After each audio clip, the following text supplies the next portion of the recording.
எழும்பும்படியாய் நம்முடைய மரித்து போன ஆசைகள், எண்ணங்கள், எத்தனையோ வருஷங்களுக்கு முன்பாக நம்ம பண்ணின ஜபங்களுக்கு பதிலே இல்லை அப்படின்னா ஆவியானவருக்கு அந்த இடத்துல இடம் கொடுக்கல அப்படின்னு அர்த்தம்.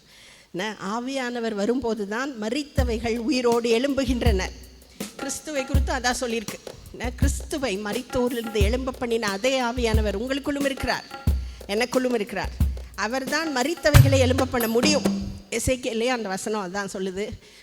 பள்ளத்தாக்கு நிறைய எலும்பு கிடந்துச்சான், மரிச்சு போனவங்களோட எலும்பு, எப்பவுமே மரிச்சு போன எலும்பு. அப்போது ஆண்டவர் கர்த்தர் என்று சொன்னார், முதல்ல நீ பேசு, அப்புறம் நீ பேசின பிறகு ஆவியானவர் வந்து வீசுவார் அந்த இடத்துல. நம்ம பேசலைன்னா வீச மாட்டார். நம்மளோட விருப்பத்தின் படிதான், நம்மளுடைய வாஞ்சையின், நம்மளுடைய வார்த்தையின் படிதான் அவர் செயல்பட முடியும். அவர் எவ்வளவு பெரிய சர்வ வல்லவர் தான், ஆனால் செயல்பட மாட்டார் நம்முடைய வாழ்க்கையில். நம்ம என்ன சொல்கிறோமோ, ஏன்னா நமக்கு அவ்வளவு மனுஷனை உண்டாக்கும் போதே அப்படி தான் உண்டாக்கிட்டார். அவன் சொன்னாதான் நடக்கும், இல்லைன்னா தான் இந்த உலகம் இப்படி இருக்கவே இருக்காது. அவராலே எல்லாம் செய்ய முடியும், ஆனால் செய்ய மாட்டார். ஆதாமுக்கு அந்த வல்லமை கொடுத்துட்டதுனால ஆதாம் சொன்னாதான் நடக்கும். ஆதாமோட பிள்ளைகளாகிய நீங்களும் நானும் சொன்னாதான் நடக்கும். அதனால தான் நம்முடைய வாழ்க்கையில் மரித்து போன விஷயங்களை பேசணும். பேசிட்டு அப்புறம் ஆவியானவருக்கு இடம் கொடுக்கணும். நம்ம இந்த சபையில் அதிகமாக பேசிகிட்டு இருக்கோம், பொருளாதார செழிப்பை பேசுகிறோம், ஆனாலும் நம்முடைய வாழ்க்கையில் குறைவுகள் இருக்கிறது. ஏன் அப்படின்னா ரெண்டாவது ஒன்று நடக்க வேண்டியிருக்கு. நம்ம பேச பேச ஆவியானவர் வீசுவார். ஆவியானவராகிய காற்று அந்த உலர்ந்த எலும்புகள் மேல் வீசும் போது அவைகள் எழும்பி உயிரோடு அதோட உடம்போடு சேர்ந்து கொண்டு எழும்பி காலூன்றி சதை உண்டாகி அதுக்கு உயிர் உண்டாகி எழும்பி நிற்கும், சேனையாய் நிற்கும். ஆவியானவர் நம்ம பேசிட்டோம். நம்ம கிட்டத்தட்ட ஒரு 9-10 வருஷமாக ப்ராஸ்பரிட்டியை பேசிட்டோம், சுகத்தை பேசிட்டோம். இப்போ நம்ம ஆவியானவருக்கு இடம் கொடுக்க வேண்டிய நேரம். உங்களுடைய சொந்த வாழ்க்கையிலும், இந்த சபையிலும், ஊழியத்திலும், எல்லாவற்றிலும் எவ்வளவாய் அவருக்கு இணங்குகிறோமோ, அவருக்கு விட்டு கொடுக்குறோமோ, அவ்வளவாய் உங்களுடைய மரித்து போன விஷயங்களுக்கு உயிர் வரும். மரித்து போன பல வருஷங்களுக்கு முன்னாய் நம்ம நினச்சி மறந்தே போயிட்ட, ஏங்கி எதிர்பார்த்து மறந்தே போயிட்ட பல விஷயங்களுக்கு உயிர் வரும். சேனையாய் நாம் எழும்ப வேண்டுமானால் நம்ம ஆவியானவருக்கு இடம் கொடுக்கணும். நமக்கு தெரிஞ்ச பாட்டு சந்தோஷமாக ஒவ்வொரு வார்த்தையும் உணர்ந்து பாடணும். 4 ஸ்டான்ஸாக தான் இருக்குது, 4மே ரொம்ப அழகான ஸ்டான்ஸாஸ். அதில் கணுக்கால் அளவு போதாது, முழங்கால் அளவு போதாது அப்படி சொல்லும்போது அதில் ஒரு விஷயம் எனக்கு புரிஞ்சிச்சு இப்போ கொஞ்ச நாளைக்கு முன்னாடி. அப்படி சொல்லும் போதெல்லாம் நம்ம என்ன சொல்கிறோம் அப்படின்னா, எதையும் நான் பிடிச்சிக்கலப்பா, நான் விட்டுறேன். கணுக்கால் அளவுங்கிறப்போ நமக்கு கால் தரையில் தட்டும், தரையில் படும், நடப்போம் தண்ணிக்குள்ளேயே.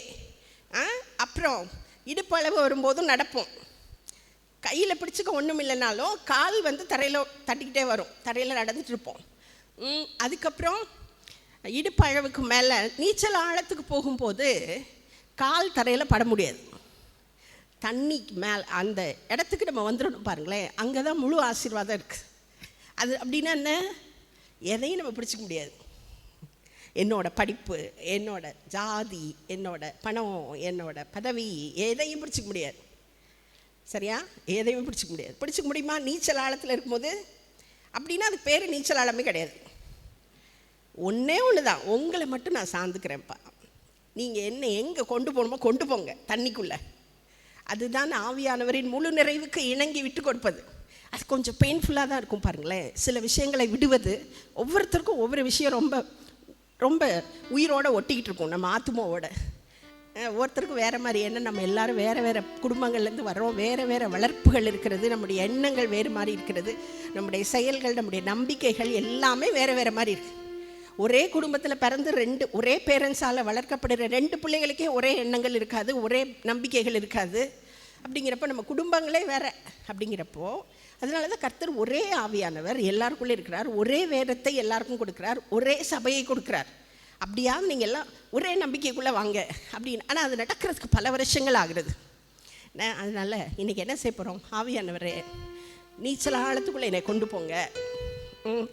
நீங்கள் சொல்லுவீங்க, சிஸ்டர் உங்களுக்கு கொஞ்சம் 60 கிட்ட வந்துட்டீங்க, இனிமேல் நீங்கள் நீச்சல் ஆழத்துக்கு போங்க, நாங்கள் கொஞ்ச நாள் அப்படி இப்படி இருந்துட்டு வாரோம். அப்படி இல்லை பாருங்களேன், எவ்வளவாய் சீக்கிரமாய் வாலிப வயசில் வந்துடுறோமோ அவ்வளவாய் கர்த்தர் உங்களை பெரிய உயரங்களுக்கு கொண்டு போவார்.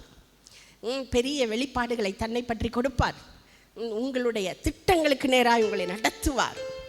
நம்ம என்ன திட்டம் நம்ம வாழ்க்கையை பற்றி வச்சிருந்தாலும் அவருடைய திட்டம் அதை விட எப்பயுமே மேலானது தான்.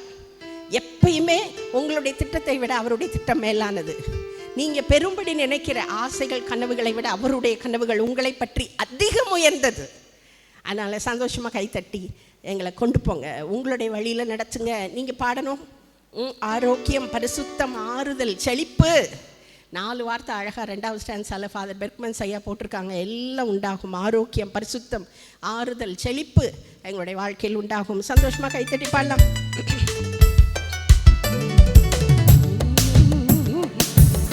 உங்கள் சத்தம் கேட்கணும். நல்ல கைத்தட்டி ஆவியானவரை பார்த்து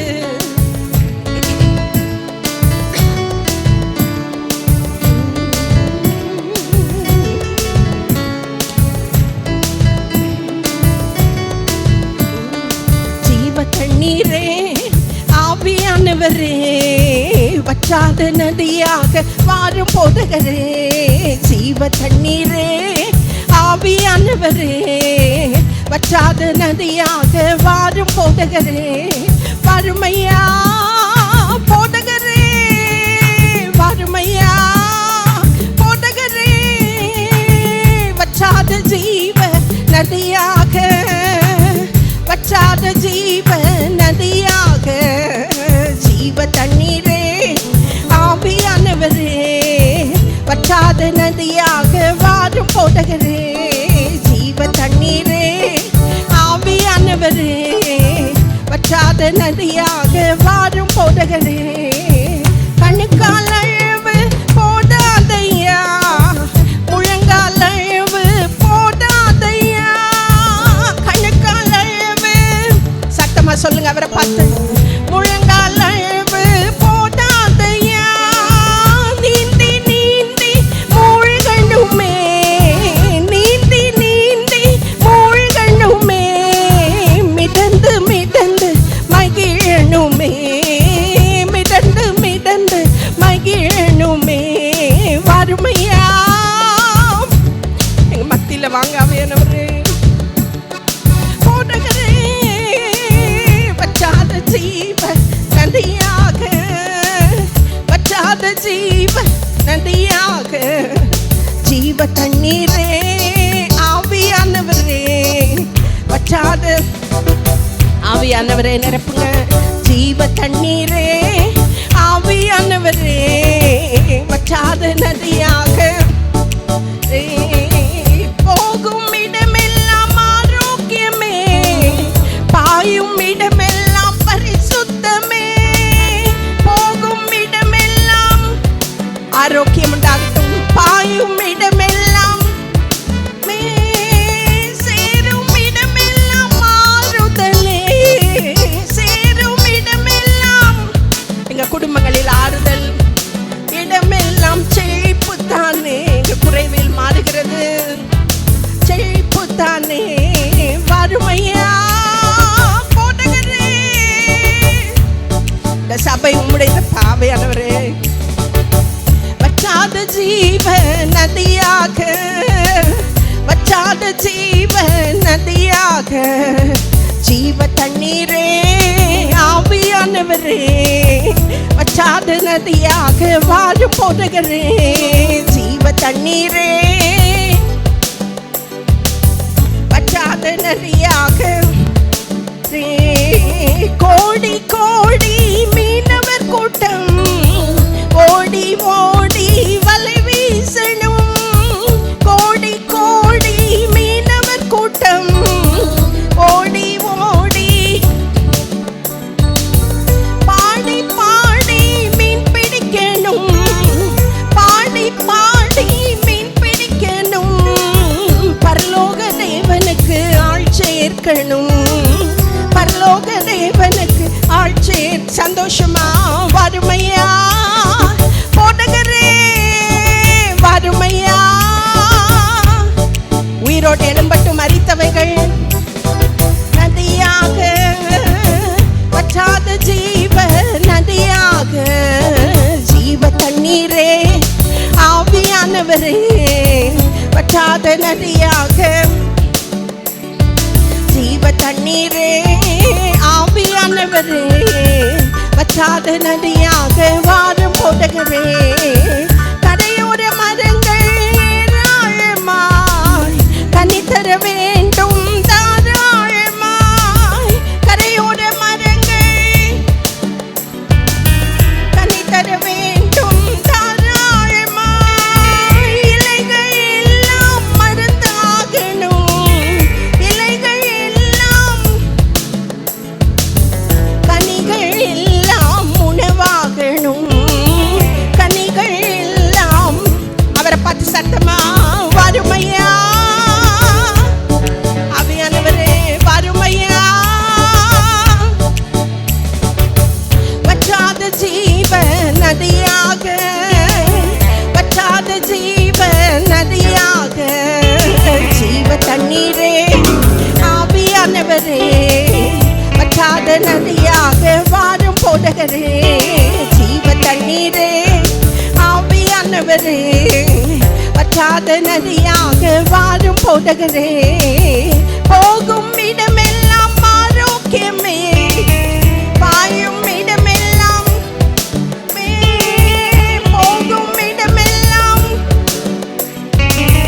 பாயும் இடமெல்லாம் சேரும் இடமெல்லாம் மாறுதலே சேரும் இடமெல்லாம் மாறுதலே செல்லும் இடமெல்லாம் செழிப்புத்தானே செல்லும் இடமெல்லாம் சந்தோஷமா வறுமையா போதகரே வறுமையா போதகரே வற்றாத ஜீவ நதியாக வற்றாத ஜீவ நதியாக ஜீவ தண்ணீரே ஆவியானவரே வற்றாத நதியாக வாரும் போதகரே ஜீவ தண்ணீரே ஆவியானவரே வற்றாத வாரும் போதகரே ஹல்லேலூயா வற்றாத ஜீவ நதி தெரியுதா உங்க கண்ணுக்கு நம்ம கூடி வரும் போதெல்லாம் இங்கே இருந்து கொட்டுகிற நதி இங்கே இருந்து கொட்டுகிற நதி இல்லை சில நேரம் இந்த இடம் தான் ரொம்ப முக்கியம் அப்படிங்கிற மாதிரி நம்ம மைண்டில் வச்சுருப்போம் பாருங்களேன். நம்ம இருந்த சபைகளில் அப்படி சொல்லியிருப்பாங்க. அதுவும் முக்கியம்தான், ஏன்னா வார்த்தை பிரசங்கிக்கப்படுகிற இடம்ங்கிறதுனால.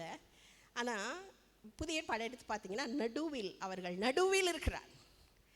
எல்லாருக்கும் நடுவில். நான் எப்பவுமே இந்த இடத்த தான் காட்டுறது.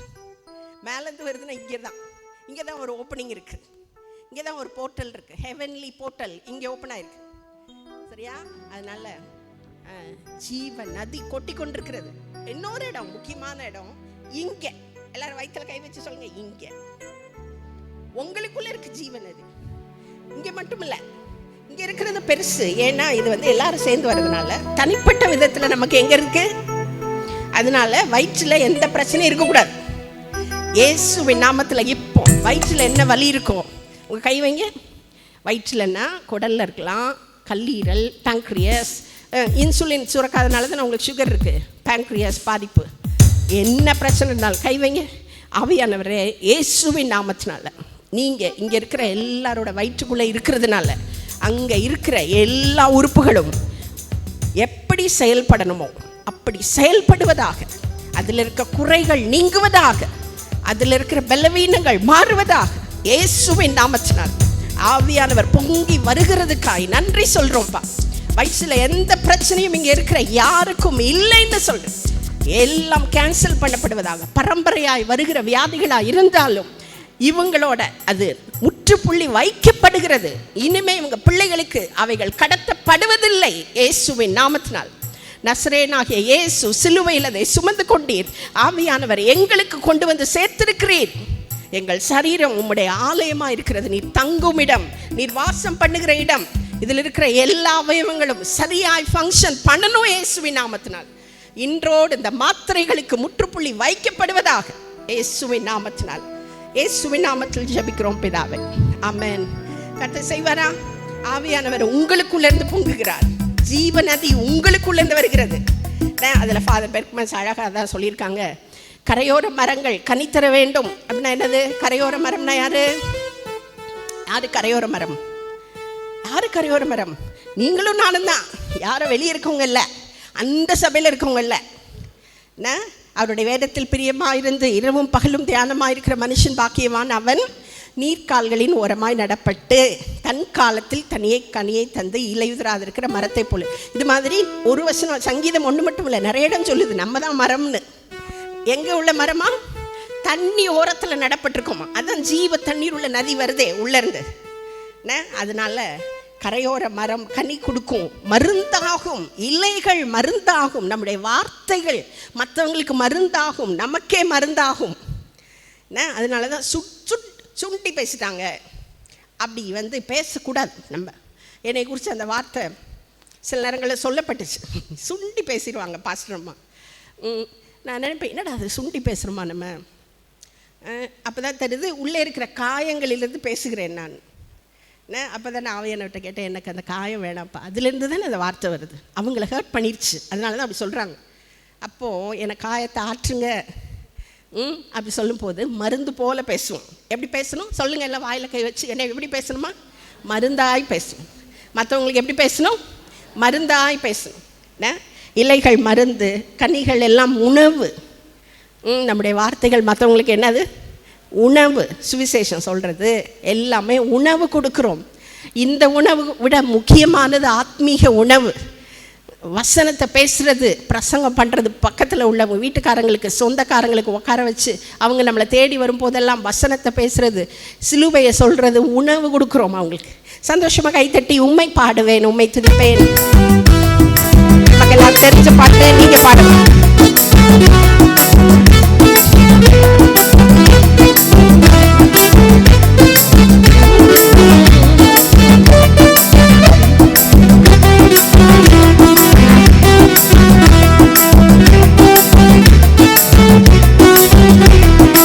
உம்மை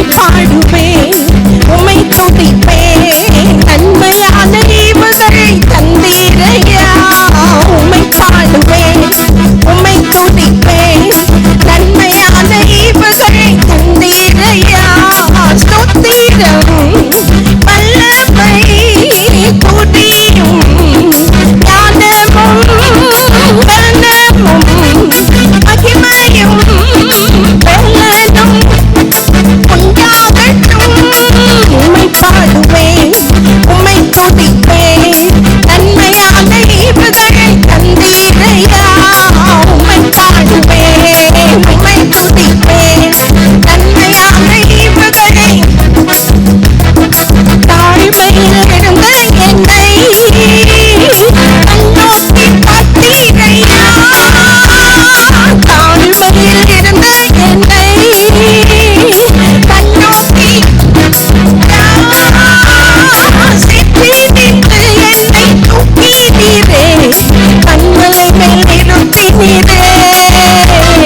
நீரே காத்தோடு சேர்த்தென்னை அணைத்து கொண்டு மகிமையில் ஸ்தோத்திரம் சத்தமா ஸ்தோத்திரம்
வல்லமை ஸ்தோத்திரம் வல்லமை துதி கனம் ஞானம் மகிமை பலன் 7 விஷயம்.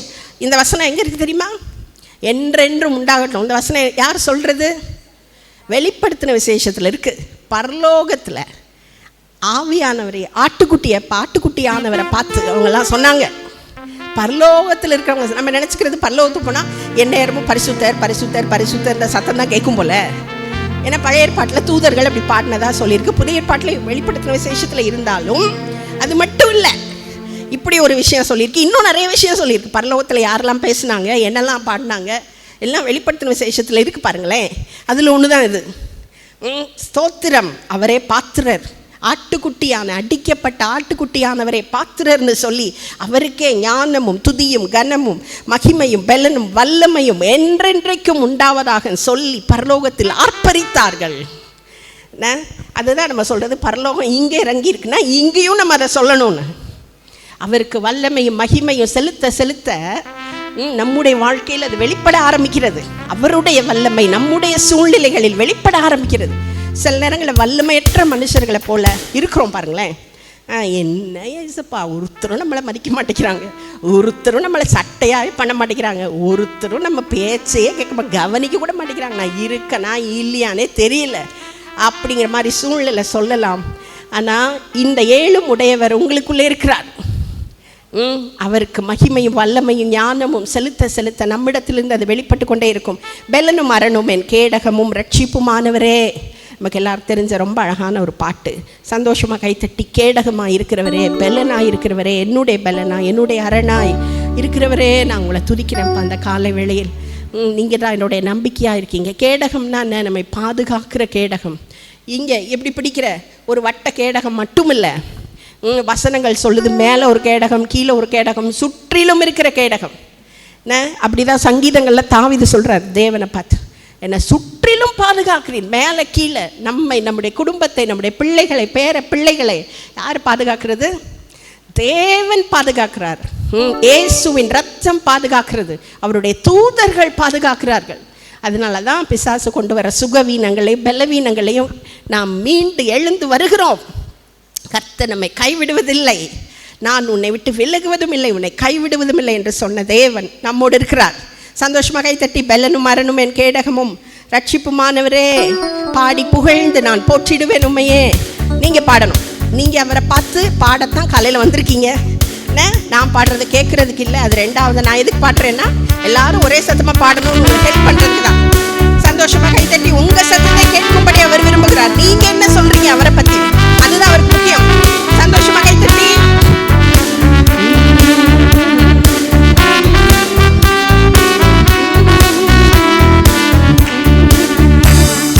பெலனும் அரணும் என் கேடகமும் ரட்சிப்புமானவரே பாடி புகழ்ந்து நான் போற்றிடுவேன் உம்மையே.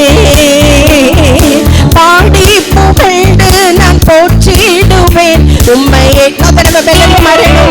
பெலனும் அரணும் என் கேடகமும் ரட்சிப்புமானவரே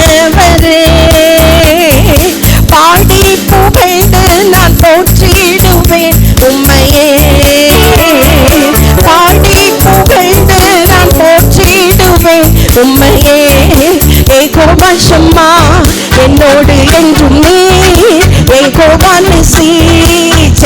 கொடி நீ யெகோவா ரஃபா பரிகாரி நீ யெகோவா ஷாலோம் சத்தமா யெகோவா ஷம்மா யெகோவா ஷம்மா என்னோடு என்றும் நீ யெகோவா நிசி ஜெய கொடி நீ யெகோவா ரஃபா பரிகாரி நீ யெகோவா ஷாலோம் சமாதானம் நீ தேவன் சகாயர் எனக்கு எவருக்கும் அஞ்சிடேனே தேவன் சகாயர் எனக்கு யாருக்கும் அஞ்சிடேனே ஒரு போதும் என்னை விட்டு விலகுவதில்லை தேவன் ஒரு போதும் என்னை விட்டு விலகுவதில்லை அவரை பற்றி சொல்லுங்க யெகோவா ஷம்மா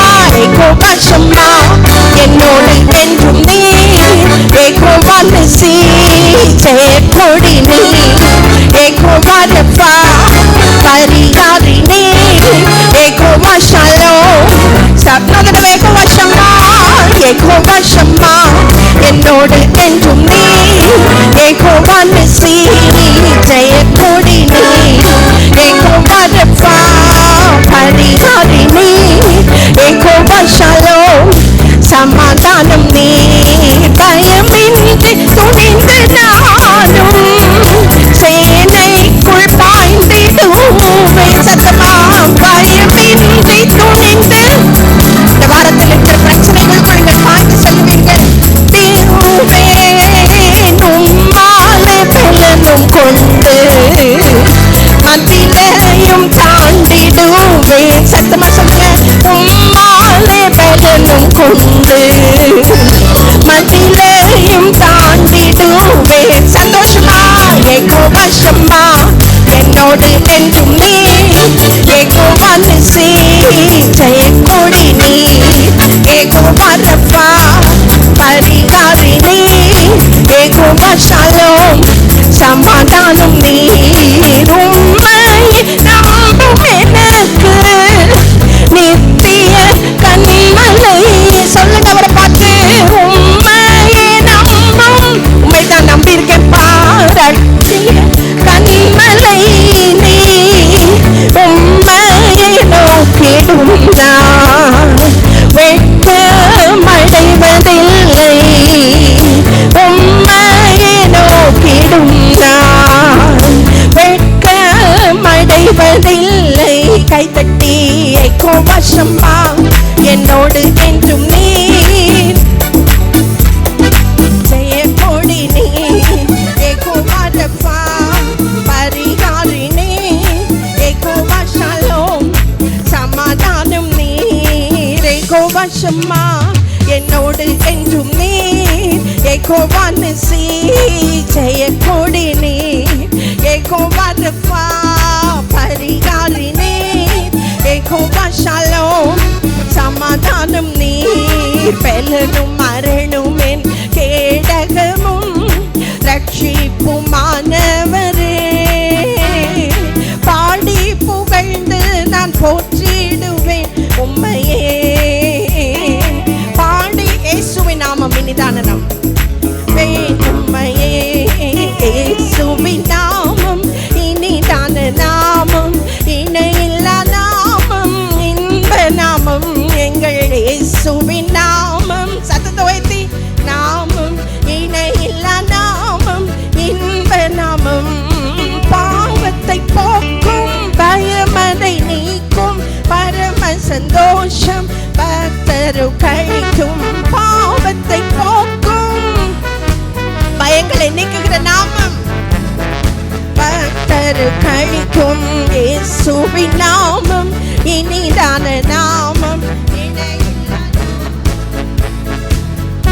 எங்கள் இயேசுவின் நாமம் இனிதான நாமம் ஹல்லேலூயா. அமர்ந்து கொள்வோம். ஆராதனை சி கொடுங்க பிரதர். தேங்க்யூ.